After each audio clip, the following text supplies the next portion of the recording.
the moves, one after the other, getting stronger, getting faster. Roar! Let's do this! I am strong! You and me, we're the best! I'm gonna come out and say it. I never really was a big Donkey Kong fan growing up. What? Don't get me wrong, I like the character, but honestly, I never really played his games, and I think that's in part to when I grew up. Being born in the early 2000s and not really having a grasp on the concept of video games until nearly a decade later, I sorta missed out on Donkey Kong's golden age. Donkey Kong Country, Country 2, Country 3, 64, and even 10 years after that in Donkey Kong Country Returns, and then Tropical Freeze 4 years after that. After the release of Tropical Freeze, the series sorta went radio silent. I know. Donkey Kong Country Tropical Freeze was re-released on the Switch, but we haven't had a game since then in a decade. And I know younger me could have played that game, but I had no emotional connection to the series, so I'm sorry. Honestly, it wasn't until the Nintendo Switch 2 reveal direct that I found myself excited for an upcoming Donkey Kong game. Now, this is not like any other Donkey Kong game before it, the closest possibly being DK64, being announced as a 3D platformer. Now, I was actually at work during this direct, and I got to peek at it for a second, but it happened to be during the reveal of this game. During the 2D section of the game, like, you know, one of those extra areas we'll kind of talk about later, I think. Don't quote me on that. But I'm thinking initially, oh, a new Donkey Kong Country game, dope, we're going to be getting a new iteration of that, we're going to be getting a new Mario game, but no. I get home, and lo and behold, I find Donkey Kong is the new Mario. Watching the direct, I was anticipating a new 3D Mario to be announced, and as an Odyssey stan, I was really excited. Only, like I said, it wasn't Mario, but Donkey Kong. I maybe hesitated with this concept for like 2 seconds until seeing gameplay. And as someone who really loves 3D platformers, this looked like a game changer. As cool as Mario Kart World looked, Donkey Kong Bananza was the reason I pre-ordered the Nintendo Switch 2. It had been a while since I'd been simultaneously excited for a game and a console, so let's not waste any more time. It's time to hop in and experience this journey. This is a Donkey Kong Bananza review and retrospective.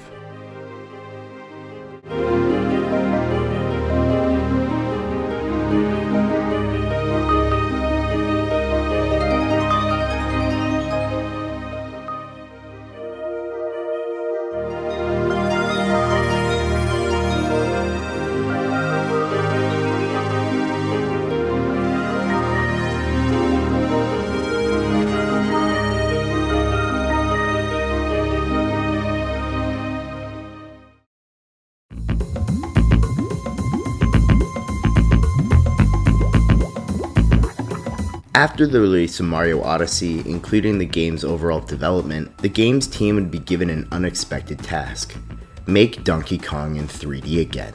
Like I said in the intro, at this time, Donkey Kong series had been dormant for about a decade. Aside from the release and subsequent re-release of Tropical Freeze, there really hadn't been a new game for the ape in quite a while, to say the least. Eventually, Nintendo and its developers wanted to change that. The idea was to give the same dual identity that Mario had, one for 2D and one for 3D. They wanted to give the same to DK, and frankly, and arguably, maybe Nintendo's second most important character other than maybe Link and Zelda.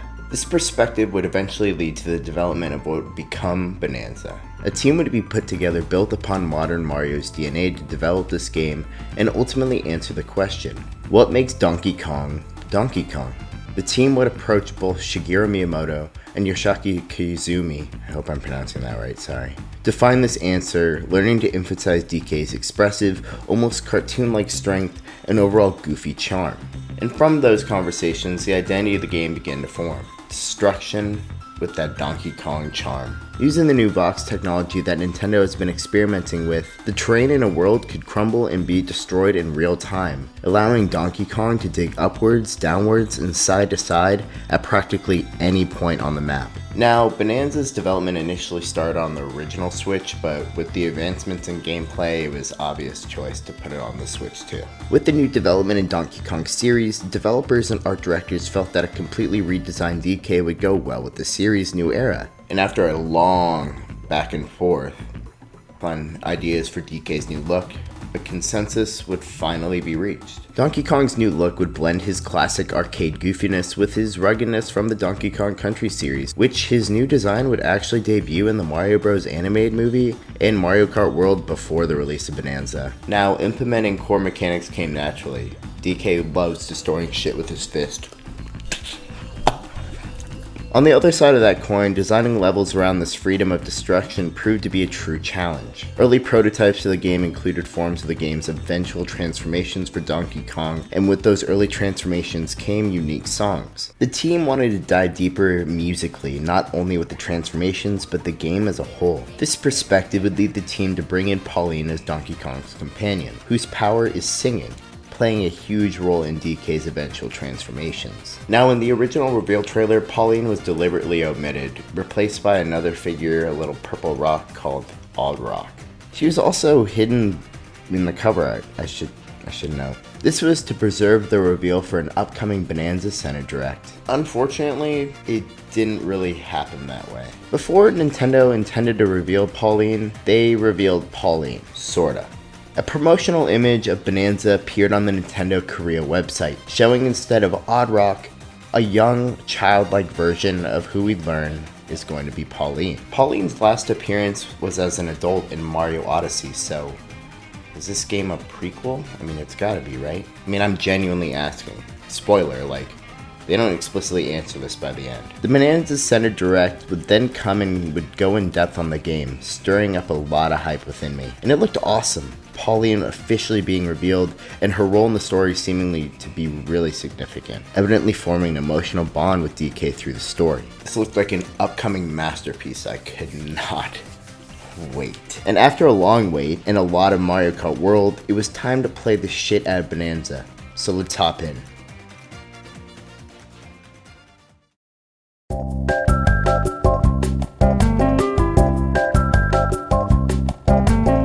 The game opens on the moon, which happens to be in the shape of a banana, illuminating a location by the name Ingot Isle, a place far off the shores of DK Island. In Ingot Isle, a powerful golden material called Banandium is rumored to reside. Donkey Kong looks great with his redesign. I've gotta say, it took me a minute to really like the design, but at this point it's really grown on me. I mean, look at this guy, he's adorable.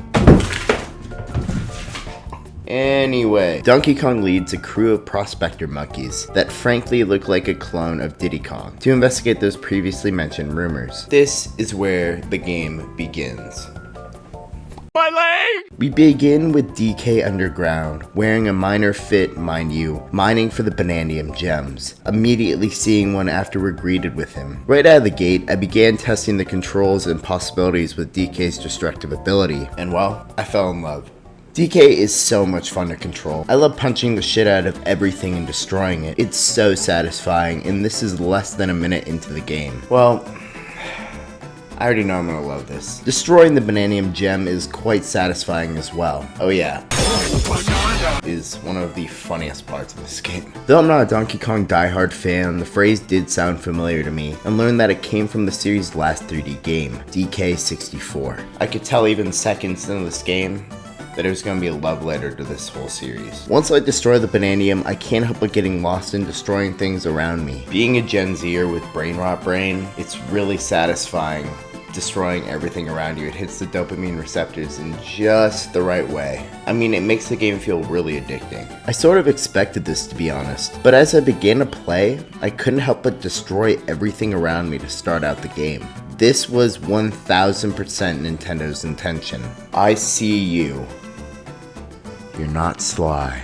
Luckily though, if you get out of your Wreck-It Ralph fantasy to start out, there's a truly good narrative here, for a Donkey Kong kids game, at least. Quickly, the crew's mining expedition is interrupted by a group called the Void Company, a corrupt industrial group of other monkeys that ascend from the sky in a massive drill and come in and begin to steal the Banandium gems. Simultaneously, the drill would dig deeper into Ingot Isle as a whole, eventually causing it to collapse underground. This includes DK and his entire crew. And when DK awakens after the collapse, he is greeted with a peculiar character named Odd Rock, who I admittedly didn't expect to hear speak in full sentences, even though I know who it ends up being later on. I thought it was just gonna be like mumbles, but yeah, this rock speaks in full sentences. Well, this odd rock, get it?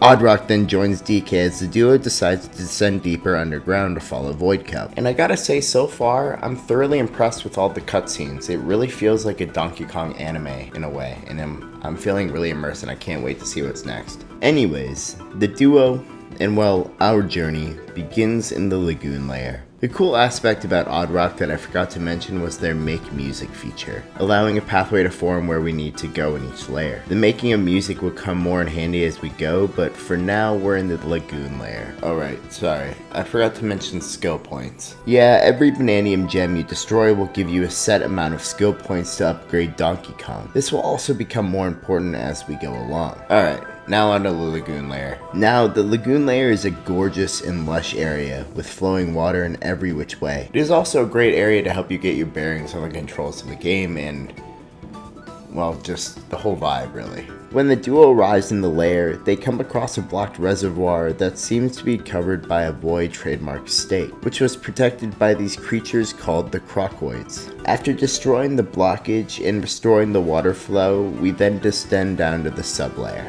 Sublayer? Holy shit. Each layer is gonna be massive. There's gonna be so much to destroy. In this sublayer, the duo, mainly DK, clears some concrete pillars to flood water in the area, allowing them access to the Elder Court, being introduced to a massive being called the Kong Elder. God damn, that's a big monkey. Elder Kong enlists us in retrieving his missing ancient record, revealing himself to be a DJ. That's actually so goated, so yeah, we're gonna get this record for you, Gramps. And happy to say, we do just that. And once we do, Gramps begins to rock out, starting some sort of ritual that reveals Oddrock to be a 13-year-old Pauline. She was cursed into Oddrock form by Voidcow, seemingly to limit her somehow. And well, it's her singing ability, it seems. That ability, after hesitantly being revealed, awakens Donkey Kong's first transformation, Kong Bananza, which he uses to get the duo into the next sublayer. The duo comes face to face with Voidcow, introducing us to all three members, Grumpy Kong, Poppy Kong, and their leader, Void Kong. And I'll say I really love their designs. And I'll say the little guy, I thought he was gonna be k.rool this whole game, but okay, we'll get there. The evil trio reveal their intent to reach the planet's core. Their intent to reach the core is to make a wish with this Bananium root, a substance that's able to grant a singular wish, whatever wish. To delay DK and Pauline's pursuit of them, Grumpy Kong would unleash his creation called the Pika Bruiser on us, our first boss of the game. An easy one at that, but I gotta say, I'm enjoying the game's premise a lot. I like the anticipation of the potential that a wish is possible once you reach the core, and it seems to be too appealing to pass up, even for Donkey Kong and Pauline, who, I gotta say, are a really wholesome duo. I also really enjoy the fact that you can change each of their fits throughout the game, which you can find in these fossils practically anywhere. Once we defeat the Pika Bruiser, we then are able to descend to the hilltop layer, where we're greeted with these interesting creatures called the Fractones. With their big white eyes, they're really giving a vibe of Banjo-Kazooie, Donkey Kong 64, and I adore it. They can just shapeshift and shit, it's so cool. I mean, they even run shops. Anyway, back on track. Frankly, the hilltop layer is very gorgeous as well, and it's a very relaxing layer. It was around this point that I realized as much as it's fun destroying everything, I'm kinda going off track and spending a lot of time doing that, so it might be time to lock in. I mean, you can genuinely get so stuck just punching the shit, destroying everything around you.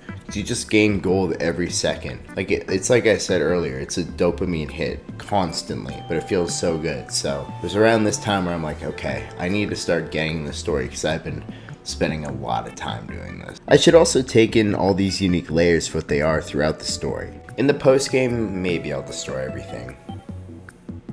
We'll see. But for now, the hilltop layer is a good area for us to get more of a handle on Kong Bananza and the skill tree overall.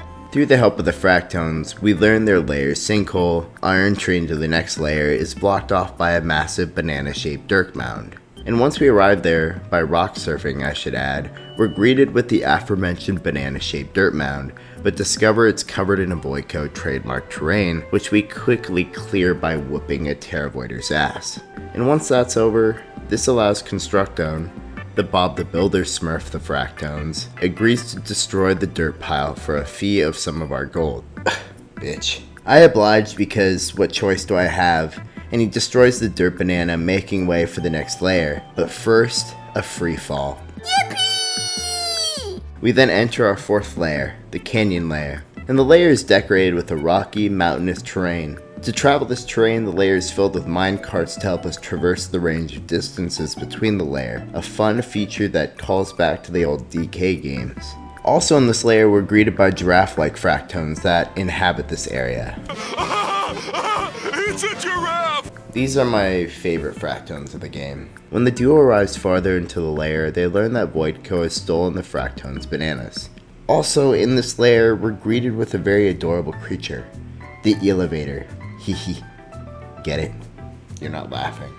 We also get to meet the elevator's adorable ass children. Little elevators. I mean, it would have been nice if they gave them unique names like Craig or something. What, nothing? I mean, doesn't it look like a Craig? Am I crazy? Anyhow, sorry. The elevator allows us to travel between the different major layers in the underground world. The little elevators, or Craig,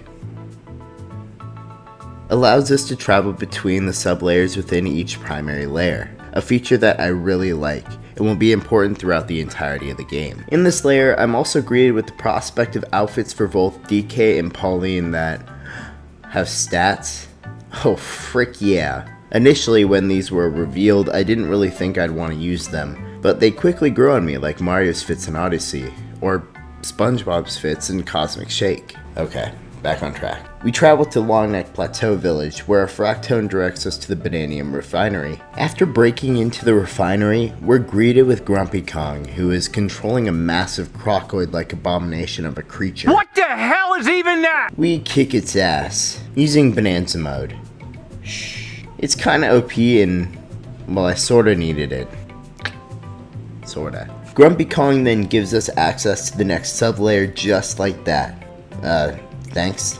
In the sublayer, we're confronted with the Void Company's Mad Mixer machine, and by using DK's throwing abilities, throwing boom rocks, while circling around it on a minecart, we're able to defeat it. Then we make our way to the Click Clack Smokestack, say that 5 times fast, having to defeat Stompin' Clomper, also say that 5 times fast, before getting to go into the next layer. And I gotta say, I thoroughly enjoyed the canyon layer. Frankly, I thought the aesthetic was cool, and the music is super westerny. It reminds me a lot of that one world in SpongeBob Cosmic Shake. You also run into Cranky Kong and Rambi throughout the game, and it was the first time seeing them here, at least for me.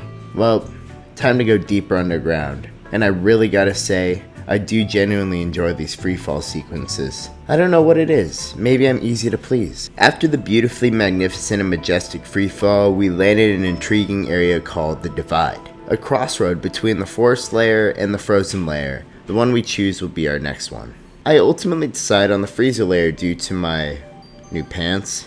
I honestly don't know what I meant when I said new pants. It's something I wrote in my notes, but I thought it was still interesting to add, I guess. So yeah, we arrived to the freezer layer, and well, right out of the gate, we start snowboarding. And looking around this layer, you begin to realize everything around is made up of ice cream.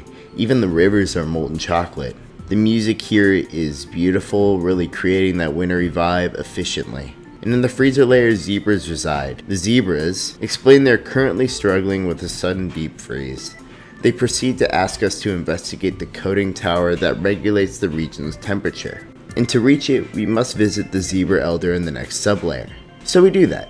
And we come face to face with the Zebra Elder. And lo and behold, he is also a DJ. I'm sensing a theme here and I can't put my finger on it.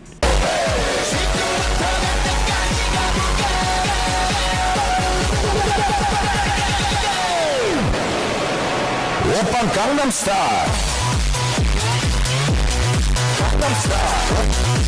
The Zebra Elder sends us to locate the 3 ancient record pieces. Ha, classic old people. We eventually do get all the pieces, destroying a Terravoider and Void Stake in the process. Grandpa Marty is overjoyed by the return of his record, and he begins bopping immediately. So far, all these DJ Elders are chill as shit. They've got my seal of approval.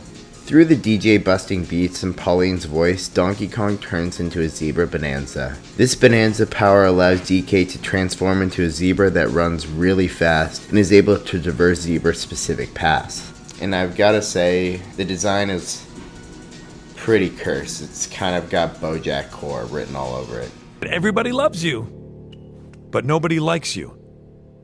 And that is the loneliest feeling in the world. The music for Zebra Bonanza also slaps hard. I like the Marty mode. We confront Poppy Kong, who attempts to thwart our attempt by using invisibility spray. It's a fun ass boss and really fast paced. We move past Poppy Kong to go further down, Donkey Kong using his transformation to melt ice and clear molten chocolate in the process, allowing us to go down to Sublayer 502 to battle against Inflaminite in the compressor.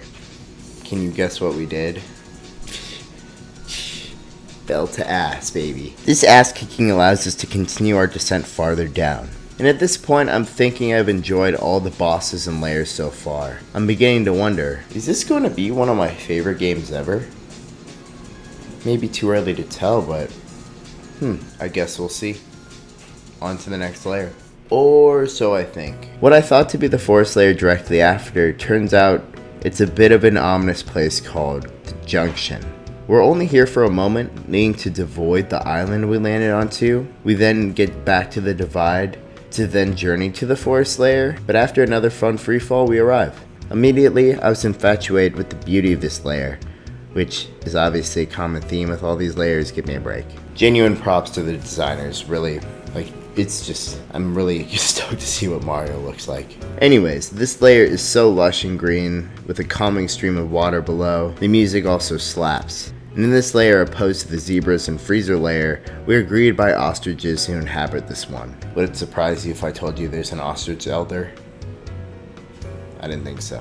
So yeah, we meet the ostrich elder, and of course, before we receive their banana powers, we have to find their missing record pieces. So we do just that. Dance a little, and then turn into an ostrich where you can fly and lay eggs on those walking below. They fly now! And similarly to the zebra design, it's pretty cursed, but as we're going along, they're growing on me. The unique songs that play for each transformation are pretty goated as well. We learn that the layer has recently fallen into chaos after Voidco's sudden arrival. And their arrival would lead to poison floods that spread of thorny plants in which was previously quite a peaceful layer. The ostriches run a lodging business for a living. Don't ask why the ostriches are in hospitality, I don't have an answer for you.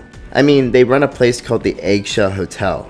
Who the hell stays here? Other creatures that live under the planet? I guess. I'm taking this way too serious. It's just Donkey Kong, man.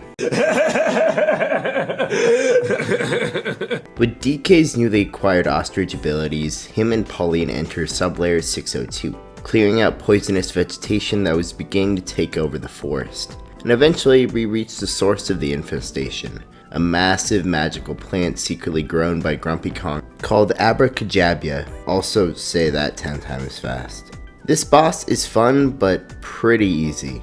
A cool concept, and so far I gotta say all of the bosses have been quite fun. So I'm excited to see where this will all go, where all the bosses will lead at the end. And once we leave the forest layer, we arrive back to the junction where the bridge is now fully built, allowing us to catch up to Voidco at the entry to the next layer. Void Kong attempts to rage bait us while showing off their massive drilling machine. Voidco and company then bails to gather more Bananium gems, leading us to follow him back up to the hilltop layer. We then confront that creepy little primate as he starts to bully the residents of the hilltop. We follow him to the lagoon layer and continue to fight.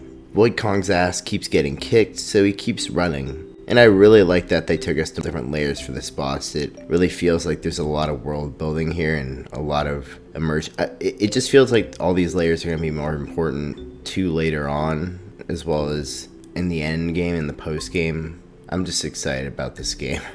We ultimately end up defeating him back in the junction, and despite this L, Void Kong and the rest are relentless and continue their journey down to the planet's core.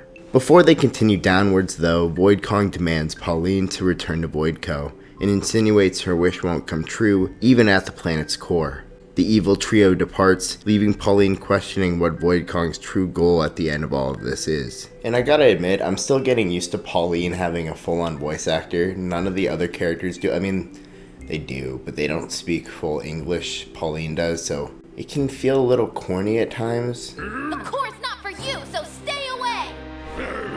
Don't get me wrong, I love the character, don't hate me, but it's funny. Like the other bosses, Void Kong was fun to fight, but I'll note, at the climax of the fight, my frame rate significantly dropped. Not that that's a big deal, but this is Nintendo's newest console. Stuff like this happens more than you'd like. Anyways, on to the next layer. After, of course, another freefall, we land in the gorgeous resort layer. Visually, the beach aesthetic, though common in Nintendo games, is really well done here, which is also pretty common in Nintendo games. They seem to cook with this aesthetic.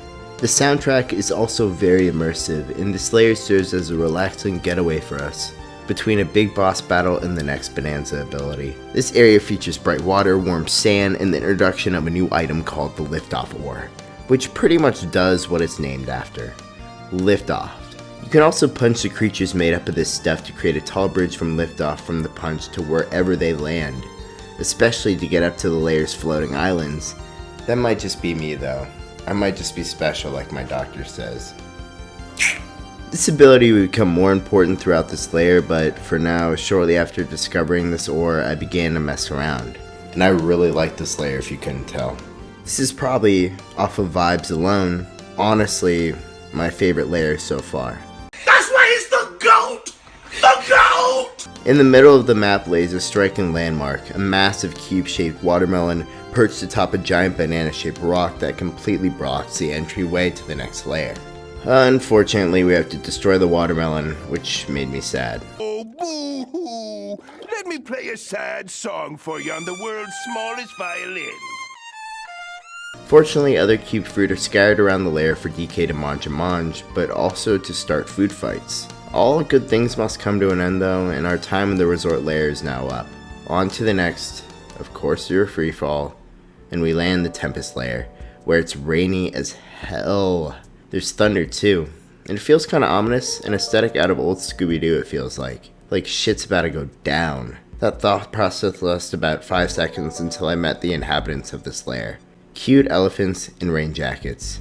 These elephants are very cutely designed.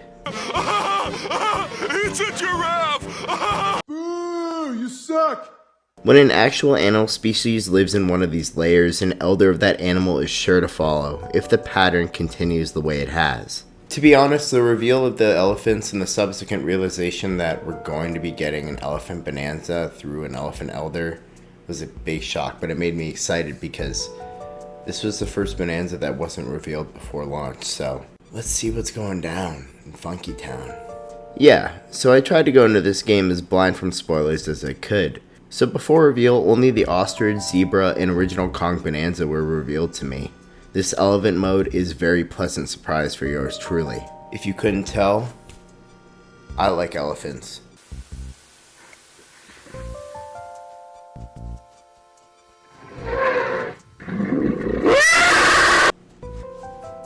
Alright, let's get back on track. The Tempest layer is quite gloomy to say the least, and like I said though, the elephants truly help lift our spirits as we make our way to the Elder. Would you be surprised if I told you I love the Elephant Elder's design? No? Now, of course we have to set out to find the Elder's record pieces to put back together, and of course, DJ again. I mean, these Elders have to be some sort of hive mind, right? I mean, all one-handed DJ? Shut the fuck up! Alright. Who cares? We learn of a creature called the Singing Blusterwing. And this Blusterwing is a massive ass bird that has the ability to control the weather. So of course, to the shock of absolutely no one, Voidco has corrupted this bird using a curse mask. And we unfortunately have to throw hands with this bird throughout our search for the record pieces. Eventually we're able to free the birdie from their control and gather the record pieces. One song and dance later, we can now transform into an elephant. Yes! Woo! Nintendo cooked with the Elephant Bonanza. We can inhale objects with our trunk, and then we're able to throw those objects back out when we'd like. The move is referred to as the trunk chuck by the game. Alright, Let's keep chasing Voidco to kick their butts. On to the next layer. Also, if you couldn't tell, I was trying to change DK and Pauline's fits up as much as I could as we went on. We bring these new fits in the landfill layer. And then there's Chunky. He's dead. What was that? That was someone's getting fired, is what that was. The layer is exactly what you think it is. A massive dirt-filled pit, overflowing with junk like trash, scrap, buried machinery, and other bullshit. Surprisingly though, despite all of that, I felt this layer sort of felt magical. I don't know why, but that's just the aura it exudes, I guess. The area we land is pretty barren outside of towering banana-shaped bedrock that we have the ability to climb. And eventually we make our way into the pit, and inside we find a huge smokestack seeming to have fallen from the canyon layer. The smokestack ends up acting like a tunnel, sorta, opening when launching from a barrel cannon in Trashtopia. The area is swarming with peekaboo poids, which hid in the dirt and attack us like filthy bastards they are. The layer is heavily implied to be the ancestral home of the aforementioned adorable eel family. This can be noted through various stone sculptures that resemble the eels throughout the layer. And it's also a pretty big indication when little eelings guide us downwards by digging tunnels. Visually and practically, this is a pretty dope concept in my opinion, and eventually through the help of the eelings digging, we reach the pit's base, where a void stake blocks our entrance to the next sublayer. We destroy it of course, and move farther down. Once we get through that crap, we're once again face to face with Grumpy Kong. Mr. Grumps has been busy rebuilding the Pika Bruiser into the Re-Pika Bruiser, an upgraded version of the previous boss, if you couldn't already guess, that is now fused with cephalopods. Shit is getting real. And I'll be honest, I tried avoiding using Bananza mode as much as I could in the bosses up to this point, but admittedly I had to use it in this boss. I don't know what it was, but I genuinely struggled with this boss for a good portion. So I went Bananza and won. It was sorta cheap and easy, but also pretty dope, so who cares. We defeat the Re-Pika Bruiser, and a sinkhole to the next layer opens up. And next to the sinkhole sits Grumps himself wallowing in his defeat. And when we talk to him though, he isn't really a sore loser, and actually gruffly praises our strength. He's starting to grow on me honestly. I mean, he does vow revenge, but that's besides the point. Time for the next layer, and at this point I'm really feeling like we're getting to the end. After our freefall, we land in the racing layer, a beautiful cluster of a zone made up of various floating islands, built from debris from Ingot Isle's Baboom Town. This layer serves as an arena for Rambi Rumble, a high-speed Rambi riding race hosted by Diddy Kong and Dixie Kong. I knew they'd be in here somewhere. I wish they were playable in some capacity, but hey, at least they're here. Still waiting for them to be in Mario Kart World though. Anywho, the main island in this layer is a host to a race lobby, staffed by Diddy and Dixie. The other parts of the layer hold little hidden secrets, but the racing part of this will be our primary focus here. Scurrying through does lead us to a final island, where the entrance to the next layer lays. The island also features a massive golden trophy adorned with Diddy and Dixie's faces with two banana-shaped handles. I was so tempted to destroy all of it for the gold, but I held back because of how cute it is. In order to go to the next layer, we have to activate a barrel cannon at the winner's podium, which we reach by beating Diddy and Dixie in a race, or, well, using the ostrich Bananza. We're not cheaters in this house, so we're gonna beat them fair and square in a race. Time to go speed racer on their asses. Go speed racer, go! Yeah, so I didn't really go speed racer on their asses out of the gate. It honestly kinda took me a second to get my bearings, but when I did, it was lights out for them. Finally dubbing out and cannon launching from the winner's podium into the next layer. Bye Diddy and Dixie. Not you, P. Diddy. We now find ourselves in the Radiance Layer, an art-filled region inhabited by cute little snake guys. If you couldn't tell, it's very easy to win me over with cute little animal guys. These little snake dudes specialize in creative expression, which explains the art. Quickly, we learn that Void Kong has stolen the layer's primary source of light, making the area dim and expressionless. Luckily though, this layer is jam-packed with material called glowstone, which does exactly what you think it does. It helps create a unique vibe and overall aesthetic for this layer that I grew really fond of as I continued to explore. The glowstone isn't enough for the snake crew, and they enlist us in getting the light back. And early in this process we meet the snake elder who, of course, is a DJ. We do the whole shebang, finding the record pieces in various art exhibits. One song and dance later, we finally unlock our final Bananza. Snake. I had no idea this Bananza was going to be in this game going in, so I was pleasantly, I mean, look how insane this guy looks. Certainly a pleasant surprise, but, well. The Snake Bananza allows us to use a charge dump to get hard to reach areas, and a glare which causes surrounding things to move in slow motion. Frankly, it's not my favorite Bananza, though they are really fun and unique to use, especially in certain situations. The Snake Bananza song could not get out of my head for the longest time. And lucky for me, it's a banger. The Elder isn't finished with us yet. Explain the golden roots that have been previously seen consistently through the underground, pretty much giving us all the gold we've gotten, have come from the Bananium root itself, located at the planet's core. The Elder voices concerned that no new roots have appeared recently.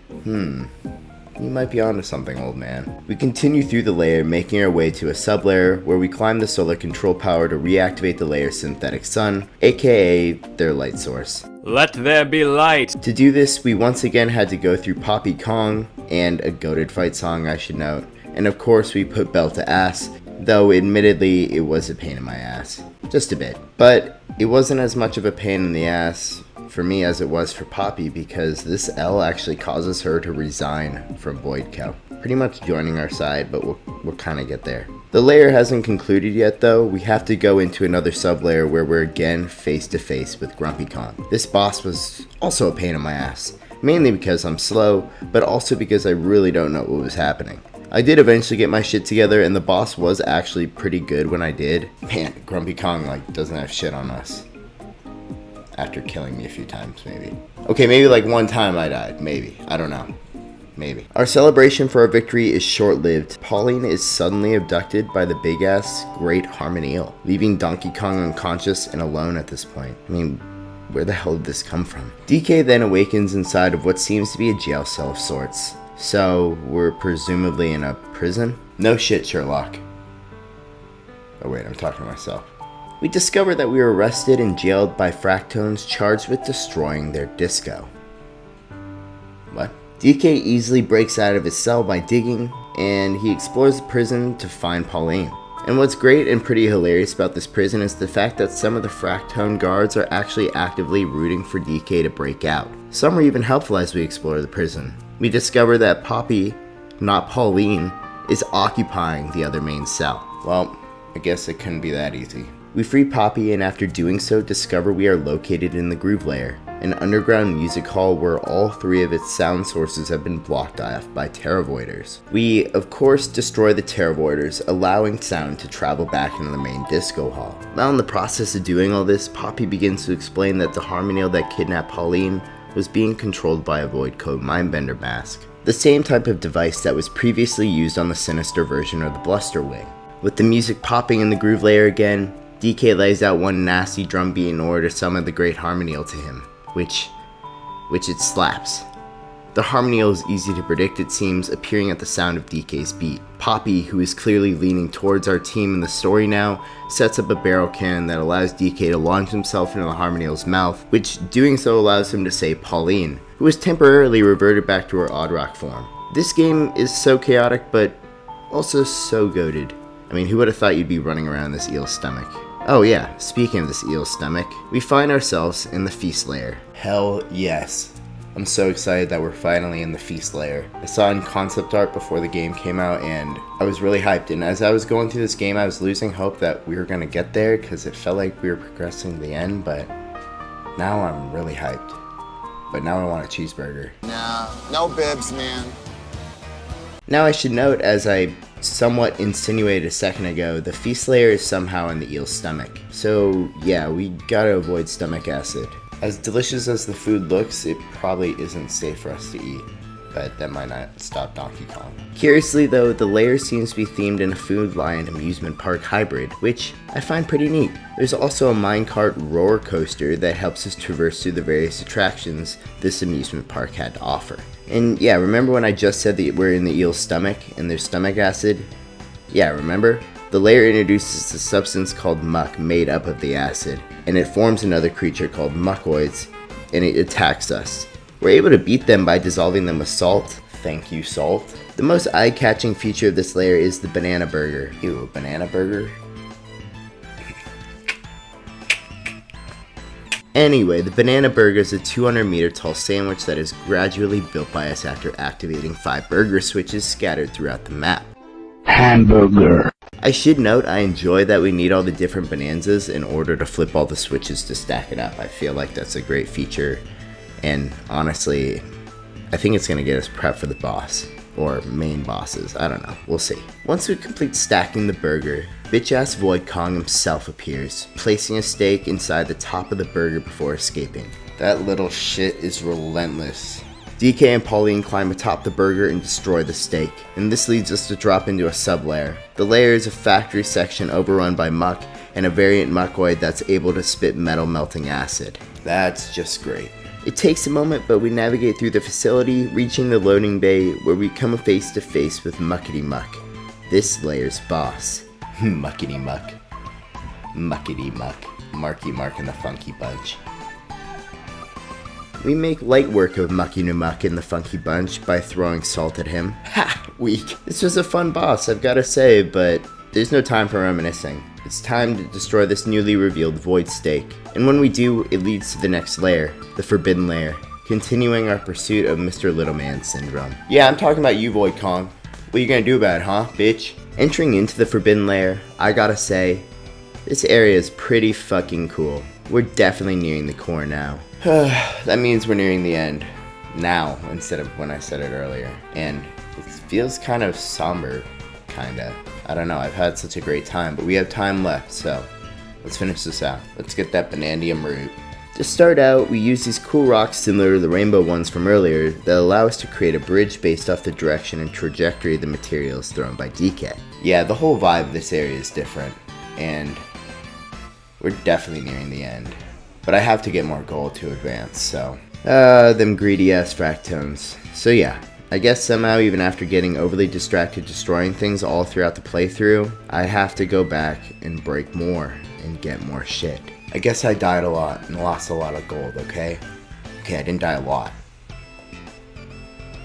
Bless the Bonanza upgrades, especially since you can reset them and try different combinations, and due to these upgrades it allowed me to farm gold a lot easier. There's also gold given to you based off your stats from destroying certain amounts of individual materials found throughout the game, and that really helped, but I kinda forgot about that, to be honest. I might not be the sharpest tool in the shed, my bad. And once we make it through, we're greeted by Void Kong, who presents us with a golden dome, claiming it as a dormant Banandium root.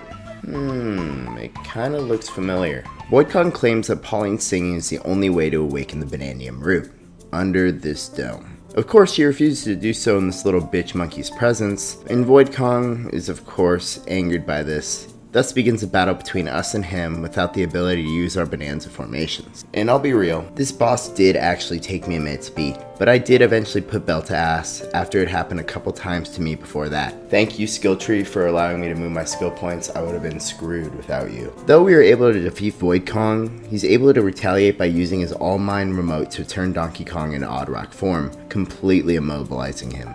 His bitch ass does this to coerce her into singing, and she refuses at first. But after DK miraculously manages to produce a rhythmic beat in his frozen Odd Rock form, Pauline is inspired and begins to sing. Doing so leads to DK being freed, but also activates the dome. This hypes up Void Kong, but this hype quickly transfers from him to me. Leading up to Bonanza, one of the things keeping me most hyped was the potential of return of DK's main villain, King k.rool. He hadn't been in the series for 18 years to be exact. And if we're talking specifically Donkey Kong titles. Yes, I know he appeared in Smash, trust me. And I think like a Mario baseball game, I think. I really want to shout out Uncle Al Plus specifically for his Croc Watch series. It really helped keep my hype going into release, really believing k.rool was going to appear.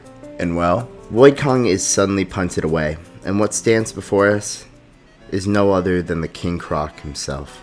I knew it! I knew that dome looked familiar. Look at that belly. I am hyped. The end of this game is going to be one for the books. I feel it.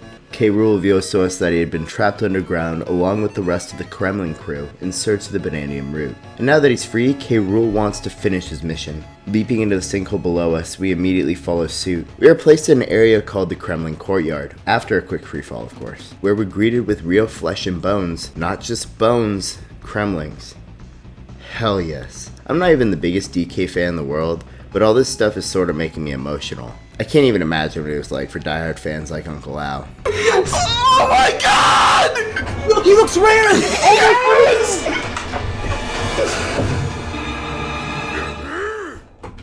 Oh my god! No fucking way. Oh my god! Eventually we're able to fight through and get to the Golden Core in a beautifully designed area where we chase and then confront King k.rool. This croc is not playing any games though. k.rool absorbs the power of the true Banandium root, transforming himself into core k.rool, beginning a boss battle.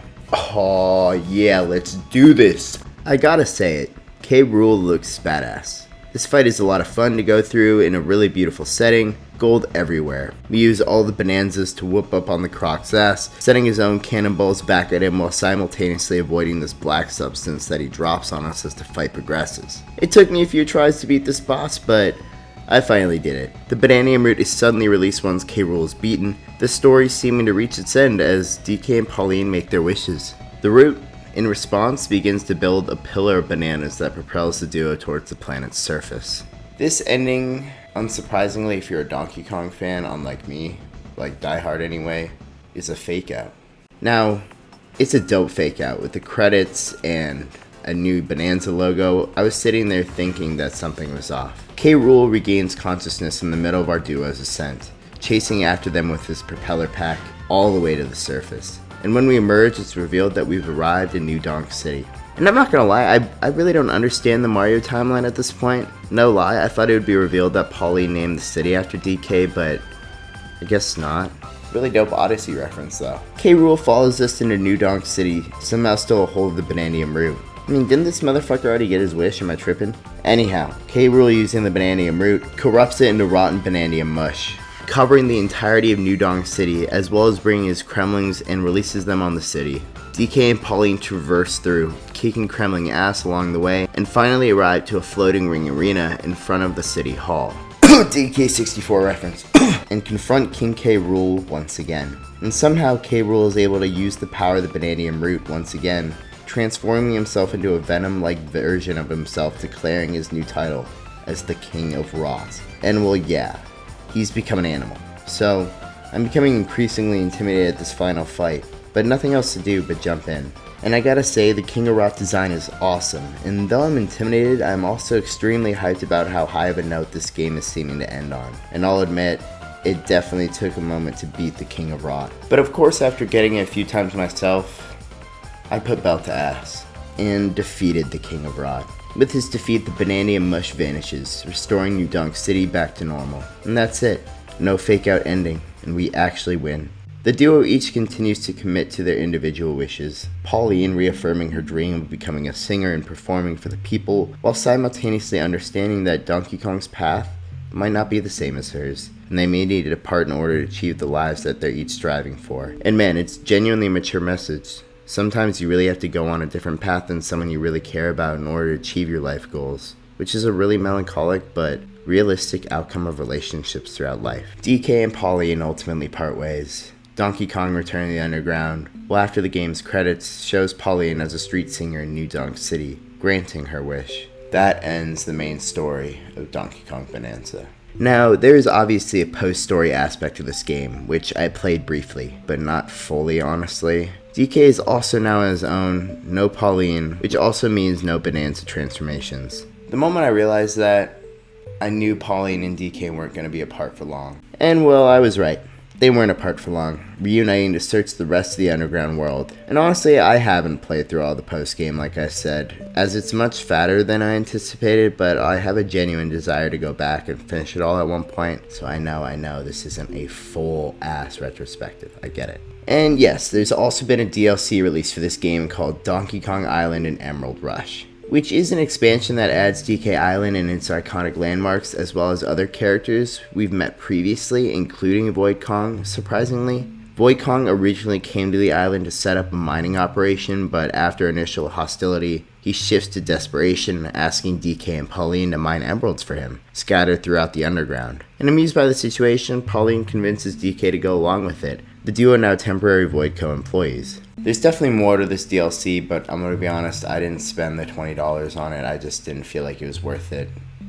I didn't feel like it added enough to the game, and frankly, it would turn it into a $90 game, and I'm not on board.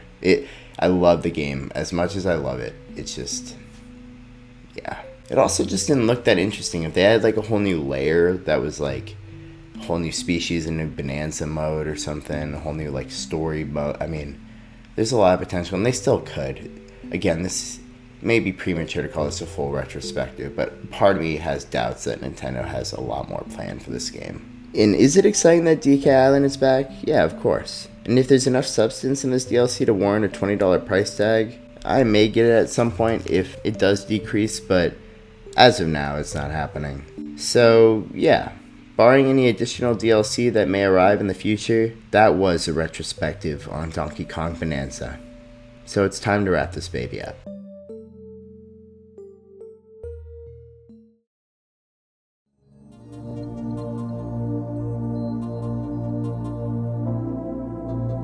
So, we've reached the end of this wonderful game, and after reaching the ending credits, a sense of accomplishment and satisfaction washes over me.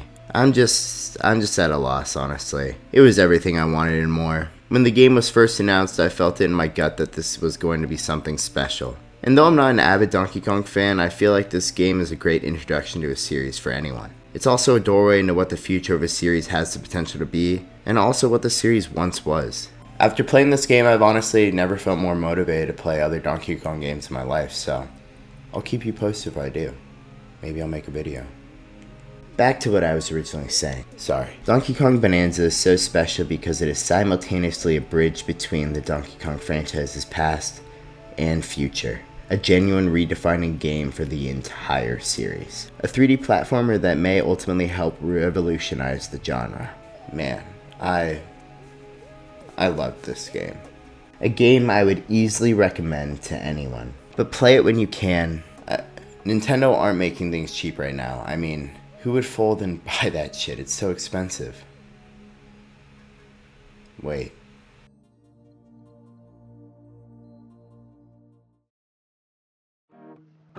If you made it this far into the video, I want to thank you so much for watching. Liking, commenting, subscribing, really anything. Again, make YouTube pips to this video if you want, I don't care. All of that goes a long way in supporting the future of this channel. So again, thank you so much for making it this far. As always, I'm DrakeyBerg. Have a good night.